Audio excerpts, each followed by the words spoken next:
I just said, there's imminent danger coming, okay? It is relating to a school. I think it's a communist underground, and I don't know why, but it has something to do with bees. Totally sensible thing to say to your husband. Then came September 10th. Obviously, Charlie lost his life. And a few days later, I was told, and I sensed instantly that there was like a hive of people that were involved in this. I just knew it. And when it happened, I just went, oh my goodness. You don't get to ask those questions. What's wrong with you, Mom? Why are you so scared? Candace Owens has become one of the fastest rising voices on the right. She is a very effective broadcaster. She's a very powerful storyteller. And so it's worth explaining in detail why she is fundamentally untrustworthy. Because of that, she is dangerous. And also she is a persistent liar. She's gotten particularly famous in the last few weeks because of the Charlie Kirk assassination. And over the last couple of weeks, the online right has essentially disintegrated, with one of the most prominent voices by far being Candace Owens, who is accruing millions of YouTube hits on her live shows, airing out an almost endless stream of theories and attacking anybody who questions her, including Turning Point USA, Charlie Kirk's audience, Charlie Kirk's pastor. Virtually anybody connected is being attacked by her and accused of having done things relevant, in the way that she puts it, to the assassination itself. Now, I'm not going to get into what her current theory on the Charlie Kirk assassination is, because I don't know if that theory will be the same by the time this episode actually airs. She's gone through 4 or 5 different theories associating all kinds of different groups to the assassination, because currently she's taking her viewers on a Candace Owens choose your own adventure version of current events. So what is her evidence? Well, as much as possible, we're going to cite what she says in her own words. And this is what Candace Owens likes to say. What I do know is we're not getting the full story, because I just spiritually know that more people are involved, okay? So I would discern that we are looking, just vibe again, 2 different people would be my thing. 2 different people. I think the person in the maroon that's walking is different from the person that's walking up the stairs. It's a gut thing, okay? I don't know, but I know, okay? I don't know, but I know. We don't know, but we know something made its way around the entire town and into my tips line repeatedly. It is a very clear image of Tyler Robinson, allegedly taken, I'll say allegedly for safety here. We can now plot this change, this alleged Dairy Queen stop, onto our timeline. We were very accurate when we started getting really serious about looking at a timeline. I like a clean timeline. Well, there we go. 6:38 p.m. We get this confirmed photo, or I shouldn't say a confirmed photo, an alleged photo. He writes, since Trump got into office, my dad has been pretty die-hard MAGA. There's something here for everyone if you want to take the low-hanging fruit and think of this as left versus right, right? So if you're like, on the right, you're like, I need to blame the left, then it's like, whoa, the trans thing is here. But if you're on the left and you need to blame the right, well, dad was a die-hard MAGA. It's so fed. It's just so federally written. It's amazing. So chaos right here. That clip goes on for quite a bit longer, but her theory of journalism legitimately is that she gets spiritual feelings about things. She'll say, I don't know, but I know, And in fact, she's literally marketing a mug on her website with we know on it. By the way, this is not us pulling a couple of clips out of context, or I should say Nathan Livingstone did that in the clip we just aired. This is actually how she operates.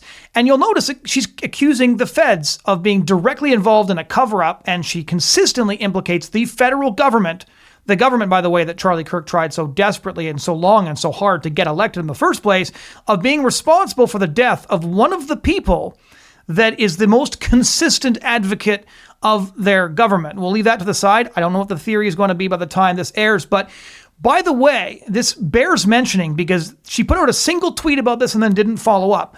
When 2 children were murdered at a Catholic school in Minneapolis in late August by a trans-identifying shooter who opened fire through the church windows during a morning church service, she put out a single tweet saying this was obviously a federal operation.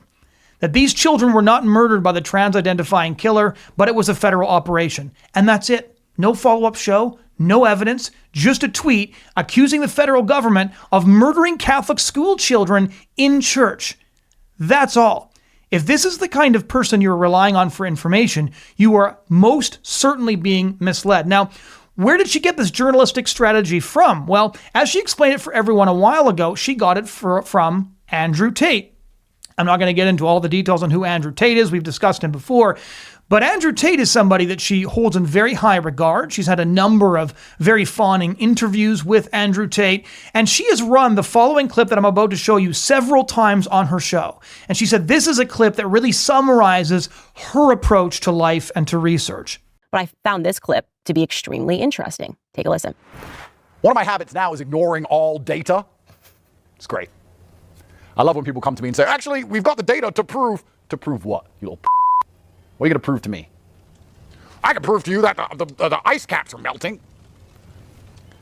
There's ice in my water right now. I'm going to leave the water unattended until the ice melts. Will the water overflow out of the cup? No. Why are all the richest, most important people in the world who are pushing this scam buying beachfront homes? Oh, but the data says. The data's from the Matrix, and you are the Matrix, and the Matrix is full of lies. Anyone who actually analyzes data nowadays proves they're a dumb. Have you seen that graph thing, that meme, where you have the most stupid people and the most intelligent people do the same thing? And then you have the midwit in the middle. Data is for midwits. You know? Well, the data says. Yeah, the data says. Well, actually, I guess statistically, the pharmaceutical company who sells the jab made the data. Why are you even reading it? Why are you reading it? There were stupid people who sat there and said, the jab's made of 5G cellular data. And then there was extremely intelligent people like me who said, I don't trust these motherfuckers.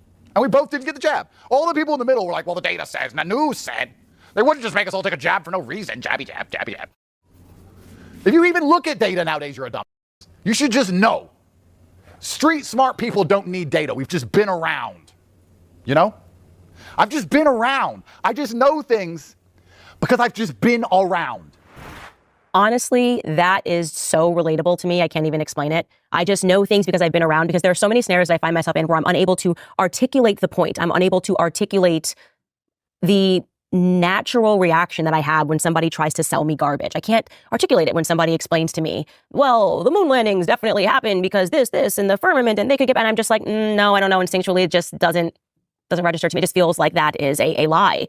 So Candace Owens has aired that clip multiple times to explain why she just knows things, right? It's not about data or evidence. It's really just about how she feels. As she said in that earlier clip, how she feels spiritually about things. She's kind of like the prosperity gospel preacher of podcasting, but with less to show for what she's actually preaching to people.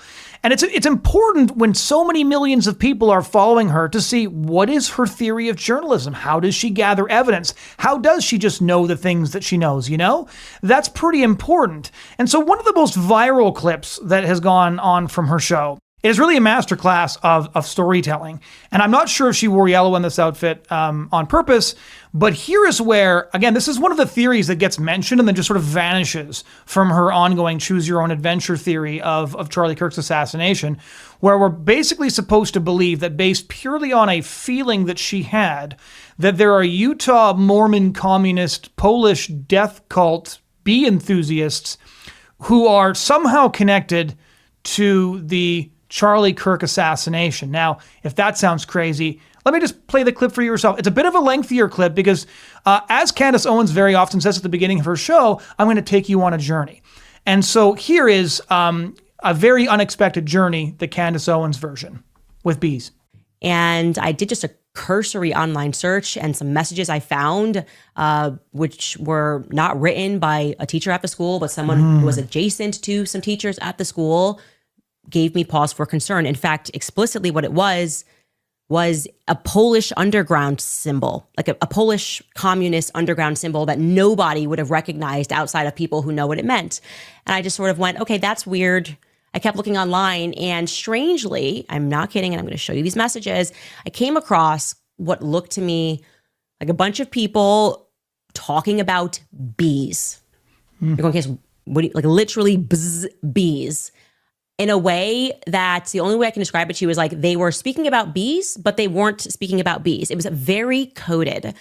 And I'm going, am I going crazy? Or do you think that all these people are really actually, quote unquote, bee farmers or saying that they farm bees? What is this lingo that I'm not understanding? Why do I feel like it's related to students? I didn't feel good about it at all.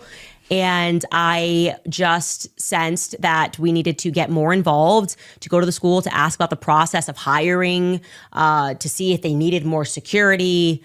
They were kind of giving up me the thing that teachers do now when you ask any questions about what happens at the school, which is they make you think like, why do you want to know? Like, we just do whatever we want to do. It's like, I don't know. My children are like 5 and 4, actually. Parents should, of course, we need to be more involved. Like, how did we get here? That we feel like we're Where crazy did for the bee asking death questions cultists about come from hiring in the practices school? at schools? Yep. And the feeling just didn't go away. I can show you this actually, because I was thinking like I said Many to my such husband, cases. there is some weird underground, it's like I sense like imminent danger is coming. And for some reason, I feel like there is an underground that has emerged at schools and it's like related to bees. That's what I said. And I messaged multiple people about this, my sister. Here are a couple of more text messages to other people. You can look at the time frame here. This is 8:30, August 30th. This is September. Her receipts are text messages to her own sister. First, when we went off air, September 2nd, we were off air, and I started talking about people that were discussing bees in a way that didn't make sense. I'm like, I don't know if this is drugs, I don't know what it is, but it's weird. And so in a sentence, I just said, there's imminent danger coming, okay? It is relating to a school. I think it's a communist underground, and I don't know why, but it has something to do with bees. Totally sensible thing to say to your husband. Then came September 10th. Obviously, Charlie lost his life. And a few days later, I was told, and I sensed instantly that there was like a hive of people that were involved in this. I just knew it. And when it happened, I just went, oh my goodness. And my gut is telling me that this was the thing, that the dread that I sensed that was coming out of school. And I had no idea. I am not a flag person at all. And then someone told me, and I was astonished that Utah recently, extraordinarily, did modernize their bee flag. I had no idea that the Utah state flag is a hexagonal beehive, right? And unbeknownst to me, that it has always been the beehive state. So in 2024, they modernized their flag, but they've always been known as the beehive state. And to be clear, it's not because they make honey. It's not because they have a high presence of bees. In fact, in terms of making honey or bee-related products, they rank number 24.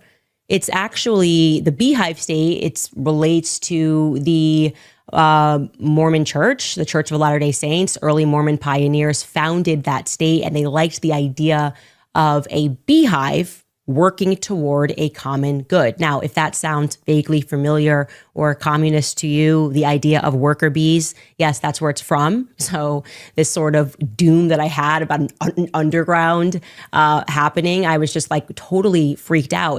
It's a Soviet symbol, like the idea of making everybody into a worker bee. So what's happening here? Well, I can tell you my suspicion. I think that this is a program. I do. I don't know, but I know. You know? I don't know, but I know, because it is giving me the same ick that I had when I was looking through the period and learning the reality of what happened throughout the 1960s when MK Ultra, when that program was running. And I have no reason to believe that that program was ever discontinued. And I believe that they find these candidates in schools. I really do. I think they find these candidates in schools. And so I wanted to express that to you, that we, once again, are having a predicament, and we can trace this straight from what they did to when JFK was assassinated, where the feds are obscuring. They are using journalists to obscure. They are putting pressure on government officials. They are lying to the public about everything, except this time it's regarding Charlie Kirk. So that was a ride. Pretty hard to get into all the details of what she said. If you were tracking with that, she had a bad feeling about bees. There was a conversation going on about bees that didn't seem to fit right with her, and she didn't know what was wrong, but she knew. And then what did she do? Well, this was clearly connected to the Utah state flag, which is a beehive, which she says is a communist symbol, which it isn't. Then she makes a wild leap across a canyon where evidence should be contained. and connects it to the JFK assassination and the CIA MK Ultra program, which, if you're not aware, is a brainwashing experiment that ended and was apparently covered up by the feds, despite the fact that we know about this program because it was published in a federal investigation. But yeah, there's all of that. And there was some people who were commenting underneath these clips saying, okay, guys, but you're taking this out of context. So I watched the whole episode. And here's my summary of what the episode contained. So she had a weird spiritual feeling prior to Kirk's assassination because she found weird Polish communist symbols contained in videos of people talking mysteriously about bees, which she doesn't provide in the podcast, incidentally. This made her pull her kids out of school and decide to homeschool, which, lucky kids. She wondered what was going to happen because the bees definitely meant something. She didn't know what it meant, but she just knows. Then Charlie Kirk was shot, and then she realized the Utah state flag is a beehive. And that was the weird spiritual bee thing. If you're waiting for her to explain the connection, you will wait utterly in vain because she'd be on to the next thing already. Then she claims that lone shooters are obviously programmed by the feds. That's Charlie's friends, by the way. Her evidence is a spiritual feeling. And now, interestingly, you'll notice that theory contradicts all of her other theories because she's now like, Tyler Robinson was a patsy and everybody else was a patsy, but also part of an MK Ultra program where lone shooters are programmed by the federal government through the MK Ultra program to take out people like Charlie Kirk, but it's not Tyler Robinson. The feds are lying about that too. So if you can figure all this out, then you are a far more, either you're just way better at following insane theories or you're filling in a lot of stuff yourself. So it's worth saying after that, like, who is Candace Owens? Like, where did this Candace Owens person come from? Because again, she's got a real corner on the market. She's one of the top 5 podcasts on Spotify. So she has a significant cultural influence. And basically, Candace Owens is a creature of her generation. Her trust in institutions is profoundly broken. She has a massive audience feeding her ego. She started off as a hardcore progressive, a left-winger, and she actually launched a doxing website called Social Autopsy, which allowed you to track people's public statements to hold them accountable. In other words, get fired, get canceled for things they'd said online. And then she said that the backlash to Social Autopsy led to her conservative awakening in 2016. She then resurfaced as a YouTube commentator called Red Pill Black. And then she caught the attention of Charlie Kirk at Turning Point USA. She worked for TPUSA for a bit, then for Dennis Prager for a while at PragerU. And then, as we all know, she landed a gig at The Daily Wire. After drifting into really toxic conspiracy theories, she was fired from the Daily Wire, and she's now gone all in on these conspiracies. This is basically what her show is all about. For Candace Owens, the only story that we cannot and must not believe is whatever the official story happens to be at the moment. So for her, heterodoxy is now orthodoxy. She's managed to accrue an audience despite having, and this is really important to note again, very little knowledge about most of the subjects that she actually addresses, and she has no discernment whatsoever. And in many ways, she was a DEI hire herself. She was a fierce and talented debater. She is incredibly effective in a debate on TV. So when she goes on to Piers Morgan's show, she knows how to hone in on a weakness and hammer it and not respond to any of the questions being addressed to her. But on air, she is absolutely a broadcasting talent. And most importantly, at the time that she was hired, she was willing to go hard after the Marxist Black Lives Matter movement. And Black Lives Matter, that was sort of during COVID, and so a lot of us have forgotten. But BLM at the time was kind of triggering a worldwide hysteria where everybody from, massive crowds of Dutch people in the capital city of the Netherlands to the Prime Minister of Canada to major cities across the United States were rioting during lockdowns because George Floyd had been killed. And so after Black Lives Matter collapsed in a cloud of fiscal scandal in a very, very short amount of time, it was basically a spent force by the time Candace Owens came out with her documentary on the group. She was kind of looking for another shtick. And at the time, she was trying a bunch of different things. She had this sort of unwatchable live audience panel show at Daily Wire for a while. That was quietly canceled.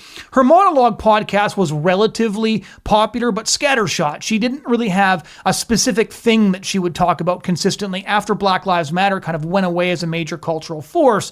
And this was accentuated by the fact that Brett Cooper eclipsed her follower count almost overnight. And so her new shtick is educating people on what she ironically calls real history. And one of the things she constantly sort of fulminates about is how little she was taught in high school history. She's consistently discovering things that because she didn't know them, she claims were kept from her and hidden from her, as if there aren't libraries, packed with books that you can sign out for free. And now she gets into all of these she discovers a new piece of information and then hangs a whole theory of how the world works on that new piece of information before moving on almost immediately to something else. And none of her individual theories actually are part of sort of a grand unifying theory. Candace Owens is very post-ideological in a lot of ways. And so one of her big epiphanies that she constantly talked about a year ago came from the BBC documentary 1945, The Savage Peace, which was about the ethnic cleansing of ethnic Germans just following World War II. And she claimed that this was hidden from us, that we're not allowed to talk about it.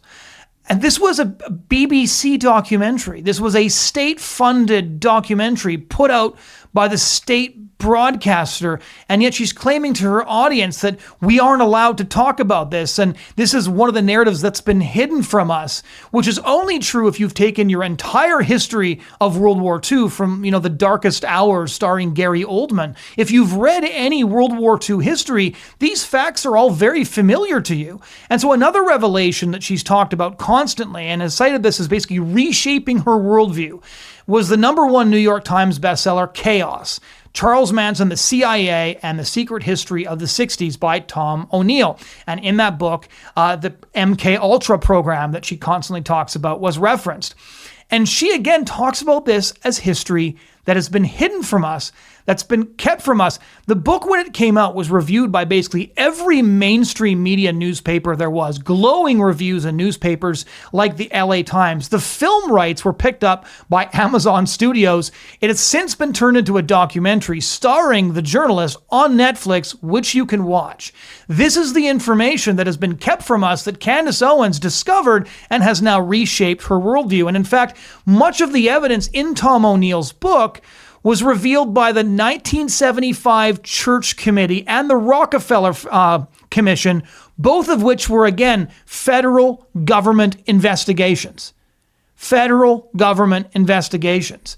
And so much of this allegedly forbidden knowledge was published by the government and has been widely known for decades. The degree I did in history at university was filled with professors who delighted to talk about the sins of the United States and the sins of the CIA and the secret programs of intelligence agencies. This stuff, like CIA conspiracies, this has been one of the most discussed subjects for decades.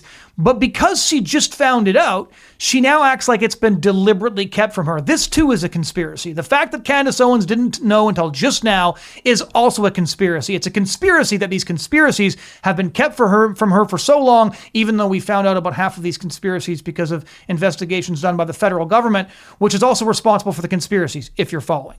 Now, Owens, like so many people, is prone to inventing conspiracy theories to fill basically the gaping chasms in her education.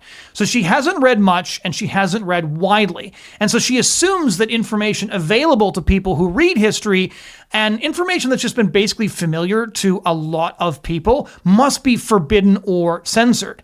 And this explains a lot about the trajectory of Candace Owens, because she lacks any coherent intellectual foundation. She's not a conservative as you would understand conservatives. She doesn't have a worldview per se. And so each new book or documentary or internet rabbit hole immediately occupies an enormous amount of space in her brain. And we've seen her do this several times. She'll watch a documentary, read a book, go down a rabbit hole, and in a matter of weeks, her passion will change, her whole trajectory will pivot, and she'll be sort of rejiggering her whole worldview in order to accommodate what for her is a massive new influx of information. That's why each week her viewers are treated to the Candace Owens Choose Your Own Adventure of history, the Candace Owens Choose Your Adventure of current events. And she's made herself also an easy mark for internet conspiracy theories.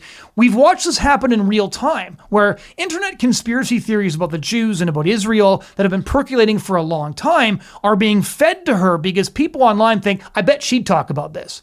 And she gets most of her information from her tips line, which she says all the time. She talks about her internet sleuths, right?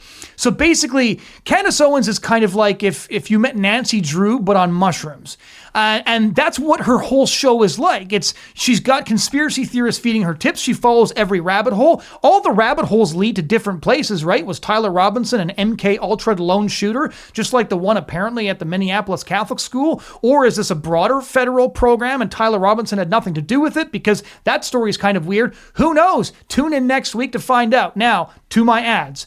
Unsurprisingly, again, a very quick scan of the comments under any of Candace Owens' posts or videos will reveal thousands of posts featuring the vilest forms of anti-Semitism and Jew hatred. This is nonstop. Watch the live feed unfold while her videos are airing. Look at the comments underneath her posts, and it's honestly the worst forms of medieval hatred, of smears. This stuff is slander. It's objectively wicked.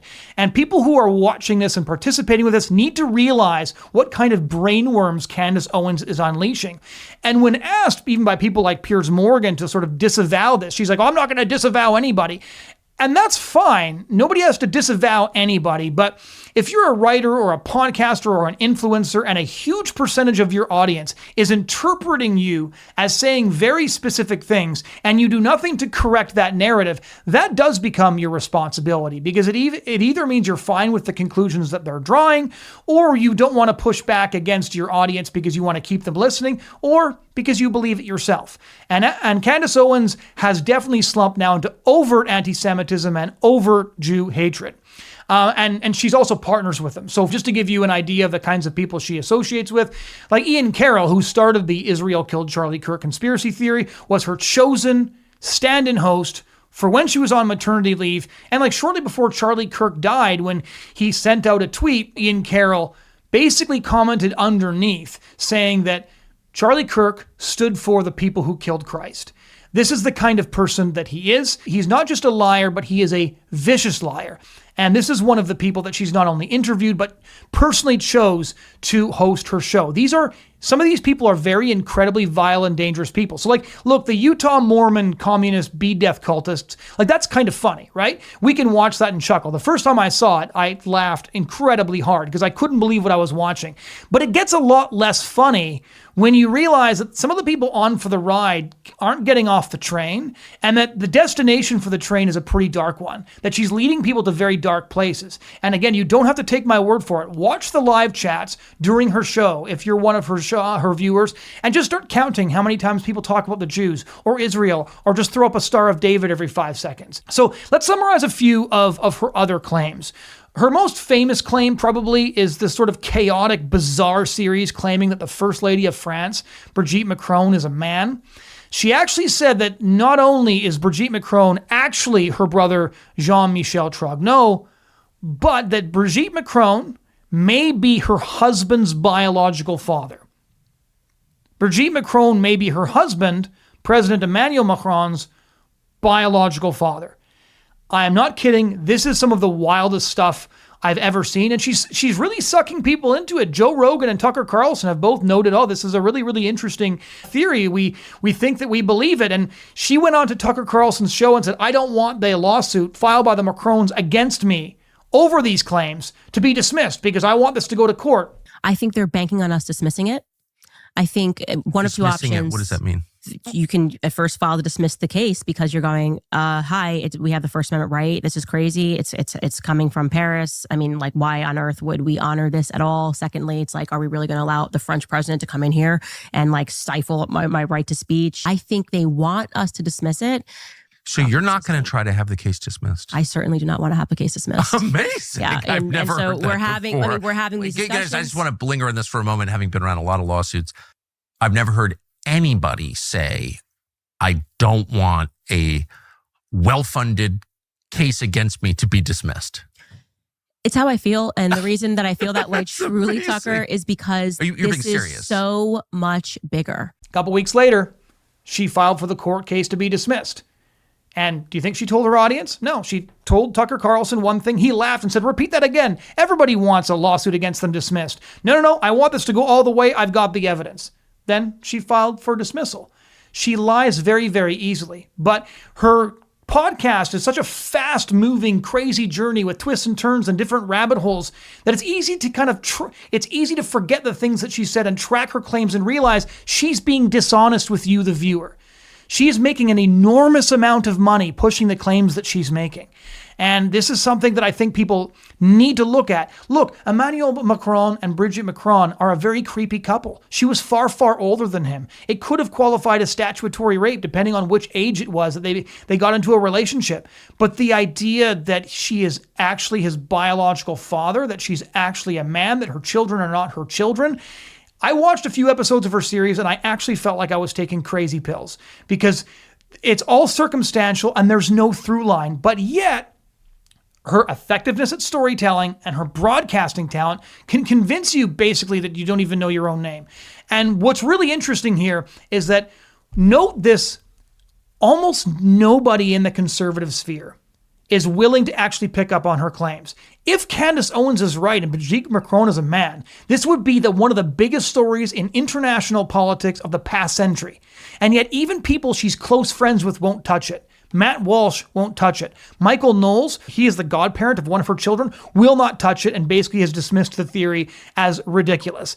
None of these other conservative right-wing outlets, including those who despise the Macrons, I despise the Macrons, he's one of the most pro-abortion politicians in Europe, they won't touch the theory because they realize it's completely bogus. She's all by herself when it comes to this stuff. Even those who think it's kind of funny that she's doing this, they won't cover her claims and lay them out. And the reason they won't do that is they're going to let her take the lawsuit herself. So in order to believe that she's the only one getting to the truth about the Charlie Kirk assassination, the only one getting to the truth about Brigitte Macron, you have to believe that money-hungry, eyeball-hungry conservative outfits are all passing on two of the biggest stories of not only the decade, but the last half century, because they just don't want to cover the story.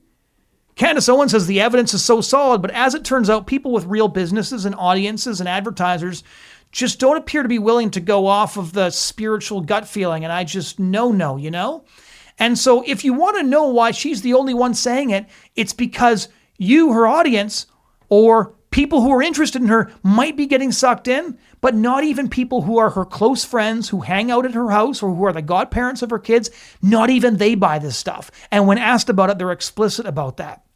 And so she also lied directly about what was in the filing. And there's a bunch of videos kind of detailing how she lied about what was in the filing. Here's one clip showing that. It's incredible, if you read through this, guys, that Brigitte actually and intentionally defames me throughout the filing. Says all of these things that are untrue. Here are just a few of the things that she says about me. Long debunked anti-Semitic tropes, such as a blood libel. Catholics and Christians were going missing on Passover, and then they would find bodies, across Europe, and they were able to trace them back to Jews. And Holocaust distortion. Elie Wiesel, he fictionalized stories in his book, Night. That with him, they're establishing educational books related to the Holocaust, going so far as to dismiss the atrocities of Joseph Mengelé's medical experiments as mere propaganda. The Nazis experimented on innocent people. That just sounds like bizarre propaganda. None of that is true. None of that is true. She's also claimed, and this is really insidious, she's consistently claimed that the Allies were the bad guys in World War II. She made a series of claims. She stated that, for example, the Allied forces dropped the atomic bombs on Japan because they were trying to bomb Catholics praying. Her phrase. She also claimed that the mass strategic bombings in Europe in places like Dresden and Hamburg were a deliberate attempt to incinerate Catholics on Ash Wednesday. Now, you can disagree with the ethics of strategic bombing and the dropping of the nuclear bomb. And there were Christian figures speaking out about it at the time, including Anglican Bishop George Bell, for example. This is a long-standing debate, even in history classes at university. You're asked to kind of debate the ethics of these bombing campaigns.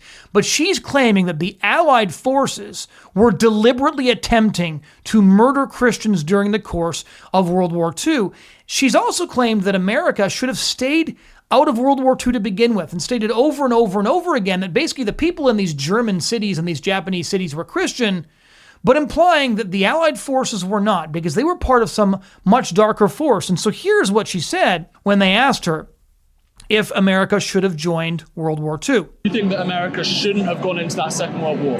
Yeah, and that is a radical statement. People don't know how to deal with that because we've all been so brainwashed by the school system to believe that, well, look how great things are. Let me ask you about your country. Do you think that your country has become greater since?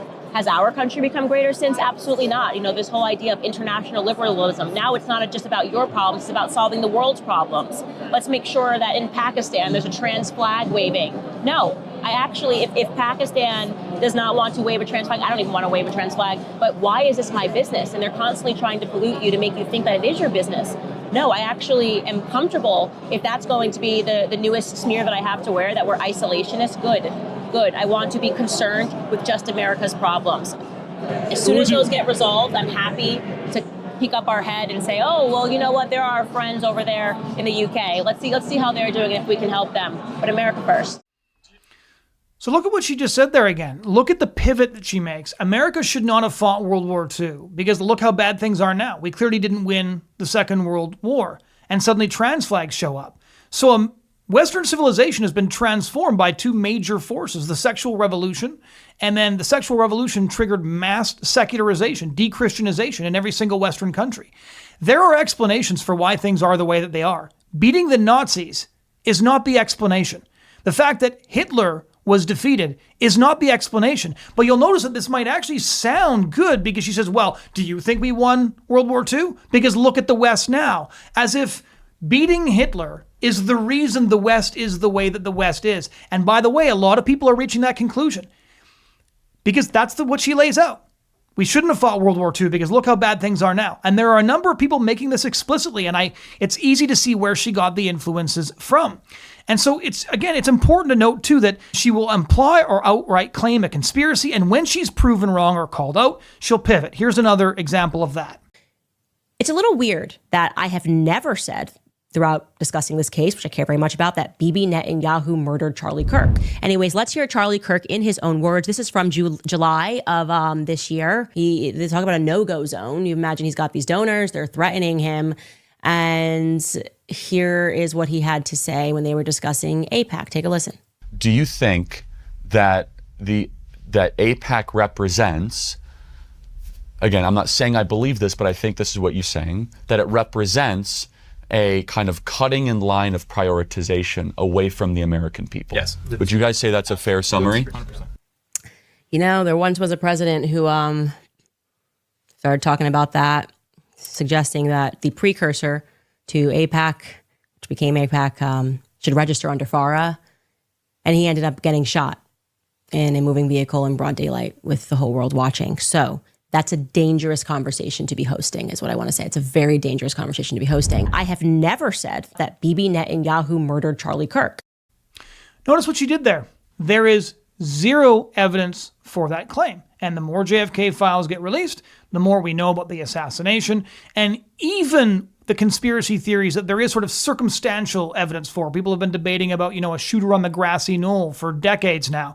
There's no evidence whatsoever that Israel did it. But what does she say? She says, well, John F. Kennedy was shot for essentially attempting to resist Israeli influence. And now Charlie Kirk was attempting to resist Israeli influence. And look what happened to him. Well, why do you think that is? So she always stops short of saying Bibi Netanyahu had him killed. But you'd have to be a moron not to see what she's doing here. And I think she actually treats a lot of her audience two ways. One, they're morons because they're going to believe her when she says, I never said that, because everybody knows what she said. Or two, she knows that her audience is going to finish her sentences and she doesn't have to quite say it explicitly. That is the game she's playing, and she plays it over and over and over again. Just in case you were wondering, well, is World War II her only heterodox opinion? I don't have time to get into all of it. I really should do an entire episode on how Candace Owens has denied the Holocaust. Because I originally wrote an article for the European Conservative last year on the influence of Candace Owens, and I emphasized that at the time, she had not engaged in any Holocaust denial. Now she has. She's basically called evidence of the Mengele experiments during the Holocaust. She's basically said this is bizarre propaganda was her exact phrase. She's tried to claim that Elie Wiesel the famous, he won the Nobel Peace Prize. He authored the devastating Holocaust memoir, Night. She tries to claim that he's connected somehow to Jeffrey Epstein because he was a distant cousin of Robert Maxwell, the father of Ghislaine Maxwell, and that Robert Maxwell was responsible for Holocaust education. And she's done this nonstop drip, drip, drip of questioning what actually happened. And the reason she's doing this again is clear, because when you go down conspiracy theory rabbit holes, at the bottom of those conspiracy theory rabbit holes, you're always going to get Jew hatred. That is the way these internet conspiracy theories work. And so I said at the time, she has not explicitly denied the Holocaust yet, but she's on the way to doing so. And she's now dabbling around the edges. You can tell which sources she's using. You can tell which lies she's repeating. And in fact, she's actually interviewed some very prominent Holocaust deniers, including, for example, E. Michael Jones. If I had time, I would break down that whole episode, because the number of dangerous and deceitful things that she says without any evidence at all, trying to create vague associations even between people with the same last name who weren't even related. Some of her theories got so crazy that even E. Michael Jones, the Holocaust denier, was kind of like, whoa, like, no, there's no connection there. Because her brain is just like, it's kind of like a heat-seeking missile, and it's all over the place. There's no through-line trajectory. So again, Candace Owens doesn't know what she's going to believe next. And her audience doesn't know where this carnival ride is going. And just to give you an idea, one of her next big projects, just in time for the 250th anniversary of the American Revolution and the founding of the United States, I'd like to re-recommend the book by Mark David Hall on America's Christian founding. One of the best books on the Pilgrims is by Nathaniel Philbrick, famous historian. It's called The Mayflower, phenomenal book. Here, however, is a conversation between Candace Owens and Milo Yiannopoulos, a man who I covered in person when he was part of the rising alt-right in 2015-2016, before he kind of washed out of public view for appearing to defend relationships between men and minor boys. And here is just a snippet of one of their conversations, which gives you an idea of where she might be heading next. Again, just in time for maybe some commemorative episodes for America's 250th anniversary. This is how this country was founded, on a trumped-up Reddit libertarian hissy fit that was not really all it was cracked up to be, but was the basis for a destructive and a self-harm story, a founding mythology of a country that ripped out the natural system of government, monarchy, is supposed to obtain over men on earth, and pulled God out of the system too. Is this my British coming out? I know. No, it's. I'm gonna. There is something a little similar about the way this country was founded to what you're talking about, which might suggest why this country is so vulnerable and so is so susceptible to precisely this kind of psychological and political warfare, because it is how the nation knows itself. How it was born was in a fit of injustice that was corrected by a few brave men taking a stand. That's the whole story of America. Okay, so I'm interested now, because this is going to bring us right into the occult and what they actually believe in, because you're right. The founding of America is an absolute myth. Mm-hmm. I'm actually reading a book. And supported by the French. But hold on. What is the book that I'm reading? The Secret Founding of America. I'm reading a book, and it's basically just blowing my mind, and it's telling me that everything you think you know is completely false. But when I was in study with some priests, they sort of pish-poshed me. I was in England studying with some priests, and they were just sort of like, everything that you Americans think you know is so foolish. Like, America was obviously founded by Freemasons. And now I'm really understanding, like, yes, you had these Freemason lodges that came over, the Scottish Rite, B'nai B'rith, and they were the reason behind the Civil War. They were the reason, but they were literally fighting for control of America. And the way that they do this is very similar to what we're seeing today. There's this kind of mainstreamed lie. I mean, let's get to, if you ask Americans, it was just the tea tax was too high. And this is what we did. We started throwing it out in the harbor, and we said, we're ready to go to war.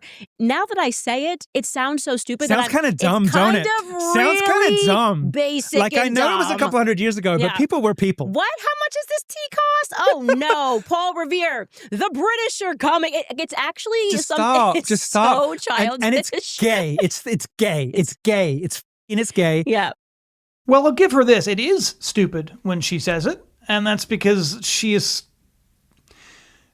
not giving an articulation of American history recognizable to people who read books. I took a look at the book that she is talking about, which is not incidentally hard to find. I'm sure it was one of the recommendations in her tip line. Here's the Amazon description of this book. It's The Secret Founding of America, The Real Story of Freemasons, Puritans, and the Battle for the New World by Nicholas Hagar. The widely accepted story of the founding of America is that the Mayflower delivered the first settlers from Plymouth to the New World in 1620. But The Secret Founding of America introduces the two groups of founders, Jamestown and the Mayflower, as the planting fathers who established the earliest settlements. And then he goes straight down the rabbit hole. We get into Templars, Jacobites, secret societies, Freemasonry at work at every turning point in America's history. The Civil War wasn't about what we said it was about. So when I say she's post-ideological again, even when it comes to being a patriotic American, the founding of America was, as you heard them say, fake and gay. And she's just started down this rabbit hole. And so we've got more alternative history coming our way. So brace yourselves.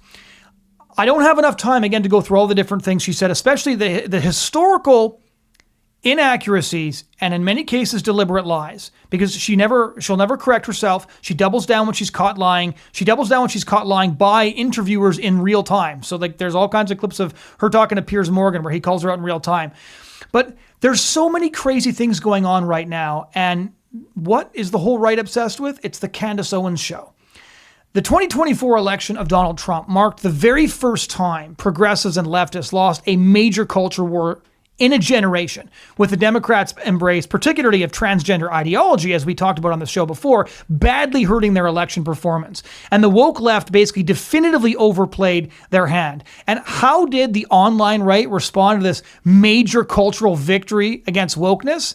Well, a bunch of them decided to press this advantage with World War II revisionism, latently anti-Semitic conspiracy theories, and an untethered fantasy frequently characterized by overt bigotry. And it's tempting to sort of dismiss these figures and their growing audiences as a flash in the pan. If Andrew Klavan is right, that the audience that conservative influencers are competing for is about 20 million, and she's got 5 million cornered, that makes a difference because it means it's a war for the soul of the right. And the historical fantasies of Candace Owens and others producing this sort of torrent of viral content, they're changing the face of conservatism because comprehensive debunkings by genuinely conservative historians, say like Neil Ferguson, don't make a difference because the audiences of the online right aren't reading them. In fact, they're not even really reading books. Social media might not be real life, as we're so often told, but it impacts real life. These influencers actually have influence, and we're starting to see from large-scale polls that people are shifting as the result of listening to these shows. And the rise of the online right is so difficult to combat because it's primarily a technological development more than an ideological development, because the digital economy has basically rendered words ephemeral. They're spewed out, disseminated, they sink in, and they're gone. And responding with sort of reasoned, measured essays with citations and sources and footnotes that somebody can interrogate is ineffective because the Candace Owens experience roars on. Who knows what the next conspiracy will be? She doesn't even know what the next conspiracy will be until she's opened up her tips email inbox, and the millions she speaks to aren't reading more broadly. Even if they read some of the stuff that she's recommending to them, they would realize she's getting a bunch of her information on some key conspiracy theories like MKUltra from the feds. But the structure of the internet podcast medium allows influencers to basically avoid any accountability for what they say because there's no written record, there's no written trail that they can respond to. So they can reference sort of long debunked accounts or accusations, make assertions that have been disproven false. I've seen this so many times. Engage in sort of drive-by smears and vile insinuations like you see with her Israel assassination claims. And then there's an obsessiveness with historical anecdotes that have no nuance or no context. It's very easy to take a massive event, pluck a single incident out, and then just ask questions where evidence should be. It is not the job of influencers, commentators, journalists to just ask questions. Surely your job is to provide answers. You're supposed to be doing research, presenting a point of view, defending it with evidence. Your job is not to just cast aspersions and ask questions. Your job is actually to provide answers so people can debate whether or not your answers are the right ones. But the audience laps it up, and to effectively debunk just one of these tirades is basically impossible. And there's so much that we could get into. In her crusade against the state of Israel, she's claimed, sort of Israel is a safe haven for pedophiles, totally misrepresenting the actual reality. She cherry picks quotes out of Judaism. She believes, by the way, that the world is run by a massive pedophile ring, and that the world, and America in particular, is run by the state of Israel via a vast sexual blackmail conspiracy. And I'm sure we're soon going to find out how that interacts with the Freemasons and the MK Ultra program, which she says is run by the American federal government and not the Israelis. And so that's where the sexual blackmail program doesn't apply. And this somehow does fit into the Brigitte Macron, where in the world is the French First Lady's penis theory. So there's so much stuff going on here. And there isn't even one worldview that you can interrogate. Because many of the top right-wing influencers are no longer purveyors of the written word. They're entertainers and carnival barkers, dependent on the algorithm and the demands of the perpetual online content conveyor belt to make their money and sustain their fame. And the claims of the online right do not appear well-reasoned in well-reasoned columns that can facilitate robust debate. Many of the primary figures claiming the mantle of conservatism no longer even subscribe to not just conservatism, but anything coherent at all. There's a great book I would recommend to everybody by Nicholas Carr. It's called The Shallows, What the Internet is Doing to Our Brain. And I want to quote him for a minute because he basically describes what's happening to millions of people online and especially millions of people on the right. Carr wrote, as the conservative media theorist Marshall McLuhan pointed out in the 1960s, media are not just passive channels of information. They supply the stuff of thought, but they also shape the process of thought. And what the internet seems to be doing is chipping away my capacity for concentration and contemplation. My mind now expects to take in information the way the net distributes it in swiftly moving stream of particles. Once I was a scuba diver in a sea of words. Now I zip along the surface like a guy on a jet ski. Samuel D. James, in his brilliant book, Digital Liturgies, Rediscovering Christian Wisdom in a Digital Age, describes how the internet is fundamentally porn-shaped, that it addicts people to dopamine streams. And just like if you get addicted to pornography, you eventually look for more and more extreme content in your search for that dopamine stream while you escalate from conspiracy to conspiracy. And suddenly the world seems to kind of disintegrate in front of you as you absorb more and more and more theories about the way the world works. That's the way the internet works, just like the way pornography works. And if that's the case, and I think Samuel D. James is bang on here, the Candace Owens show is basically the hardcore pornography of political commentary. It's the stop at the end of the line when you've waded through so many other commentaries, so many other conspiracy theorists. You get to one that doesn't even have a coherent view of the world. Just the newest thing that she's thought of getting pumped out, even when she can pump out 4 competing theories on the same event. People keep on watching because it's about the dopamine. But people need to realize not even her own theories work together with each other. The banner of the right cannot be claimed by algorithmically programmed conspiratorial minds like Candace Owens, who know little and understand less. It must not be that these people become the banners for whatever conservatism might disintegrate into. And so I want to close this podcast with a clip from Charlie Kirk, who said it really well and was describing, I think, Candace Owens. Quick question about anti-Semitism online. Candace Owens, and I'm a big fan of you. I was a big fan of her, but she's obviously been going down this anti-Semitic bent. He is ethnically, he is Jewish. Who happened to be Jewish. He was Jewish. The fact that they are Jewish. He's a Galician Jew. A Galician Jew. Something other than human. I do want to take what you say and extrapolate, that there is a corner of the internet of people that want to point and blame the Jews for all their problems. Those people who are still, their sense, are still in positions of power. That is what makes this unique. Everybody, this is demonic and it's from the pit of hell, and it should not be tolerated. Really. There's too much that I've learned about their history, about what was done to Christians. They say, oh, it's the Jews' fault. Everything that's being introduced by Zionists are being used to control us. Okay, let's kind of play this out. Well, tuberculosis, that used to kill about 1 billion people. It's a group of Jewish scientists that came up with the antibiotic that cured tuberculosis. How about CPR, the MRI machine? I mean, you think about Vegas, the city that the empire of gambling was built upon. your mind kind of goes to Miriam and Sheldon Adelson. We Jews love pornography because we hate Catholics and we hate Jesus and allows us to crush the church. You know, there's over 500 million lives that were saved over the last 50 years because of people that were Jewish scientists that were working on things. Drugs, prostitution, sex pornography. I'll never say thank you to the Jews, but they always say shame on the Jews. It's weird how that works. They want to make you guys think that this culture is okay because then they can subjugate your culture. If you are blaming 0.02% of the world's population for all of your problems, they will ruin your effing life. We're coming for your job. We're coming for your finances. We're coming for that tour in Australia. You won't be able to move, Candace. That is not going to be good for your soul. It's not good for your psychology. It's not good for your future in any way, shape, or form. It is shocking to me how when I'm not even trying to look into Israel, they pop up in everything. What's happening here?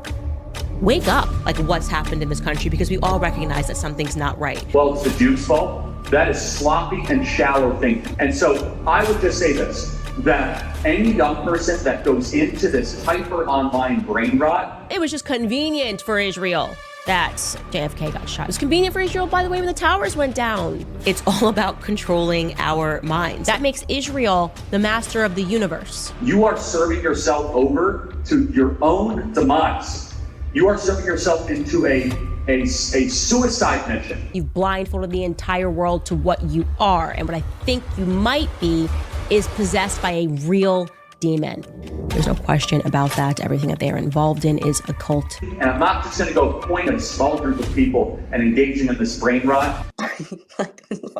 like literally, because speaking about it, people are like, Candace, beef up your security. That's not normal. That will not make you happier and not make you healthier. We're joyful and productive person, but productive. Thank you for listening to this episode. If you found it helpful, please do share it around. If you know people who find Candace Owens' theories interesting, or if they think she tells the truth, please do share this with them. You can get this podcast wherever you get your podcast content. Please do leave a comment if you disagree, and we'll engage with you in the comment section. Thanks so much.